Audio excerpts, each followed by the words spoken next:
Swinging, a lifestyle that's as old as, well, probably humanity, but didn't get its disco ball moment until the 20th century. If you think it's just about key parties and hot tubs, buckle up, bitch. This history is way wilder than you think. Today, we're diving into the evolution of swinging, from ancient Rome to the sexual revolution, all the way to today's Tinder-friendly, app-savvy swingers. It's a tale of freedom, connection, and a surprising number of car keys. Let's start with the ancient world, where the idea of monogamy was often, well, optional. Take ancient Rome, for example. Gladiators weren't the only ones fighting for attention. Roman elites were throwing orgies that would make Game of Thrones look like a church picnic. Historians say these parties were about more than just fun. They were political power moves. Sharing partners was a way to build alliances, and let's face it, show off. The concept of swinging dates back to ancient times, where it was practiced as part of fertility rituals and social gatherings in various cultures. In modern times, swinging has evolved significantly, influenced by the sexual revolution of the 1960s and the advent of the internet, leading to the development of apps that facilitate these social interactions. Swinging in ancient times wasn't just a Western thing. Cultures around the world, from Polynesian tribes to medieval Europe, had their own practices of partner sharing. But let's fast forward to the modern era, where things really get interesting. The 1950s, a time of picket fences, rock and roll, and apparently swinging? That's right. While the surface screamed, "Leave it to Beaver," the bedrooms whispered, well, leave it to Beaver, I'm guessing. Enter the key party, the suburban swingers' answer to PTA meetings. The concept was simple. Toss your car keys into a bowl, pick a random set, and voila, instant date night.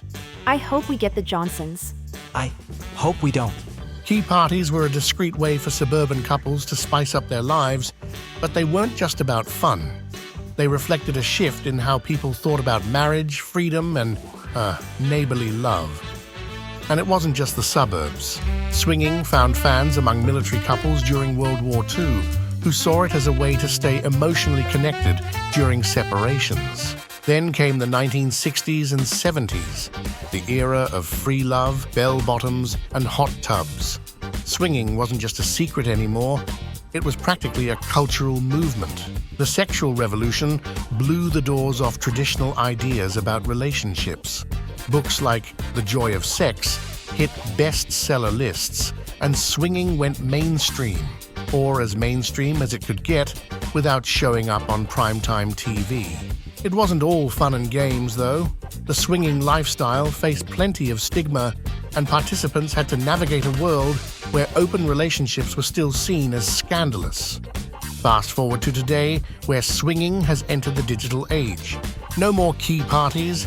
Now there are apps, exclusive clubs, and entire online communities dedicated to connecting like-minded couples. There are even swinger resorts and cruises where you can mingle with other couples while sipping mojitos in the Caribbean.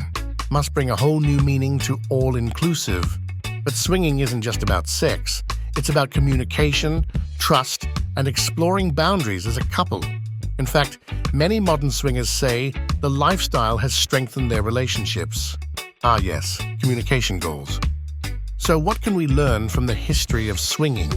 For one, human relationships are endlessly complex. Whether it's ancient Rome or a modern app, people have always sought new ways to connect.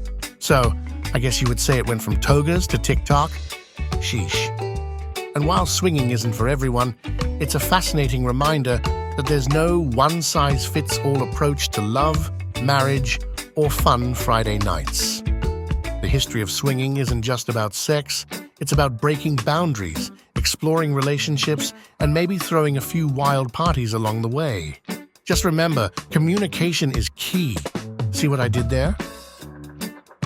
Don't forget to like, subscribe, and hit that bell.